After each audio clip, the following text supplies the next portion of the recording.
Data 15 ka kaluar për llogaritë bankare të qindra mësimdhënësve në komunën e Qajirit mbeten të zbrazëta. Përkundër detyrimit ligjor që paga e muajit dhjetor të lëshohet në mesin e muajit, arsimtarët ende nuk kanë marrë mjete për punën e bërë, duke u përballur me vështirësi financiare në fillim të vitit të ri. Situata është identike edhe në shkollën e mesme të mjekësisë në Shkup, Dr. Pançe Karagjozov. Atje, stafi arsimor ka mbetur në pritje ndërkohë që asnjë njoftim zyrtar nuk ka sqaruar arsyet e kësaj vonese. Ky bllokim i pagave të dhjetorit, sipas mësimdhënësve që u ankuan në redaksinë e Alsat, ka rënduar jashtëmase gjendjen ekonomike të shumë familjeve.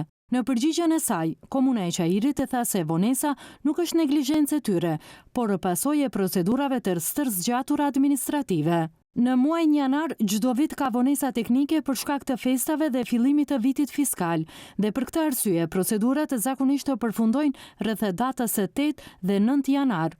Sipas dinamikës aktuale, planifikohet që rrogat të ekzekutohen të martën, pa pengesa shtesë. Komuna e Qajirit është në koordinim të vazhdueshëm me institucionet kompetente për realizimin me kohë të pagesave. Ndërkohë, për rastin e shkollës së mesme të mjekësisë Pançe Karagjozov, nuk morëm asnjë përgjigje nga institucionet përkatëse.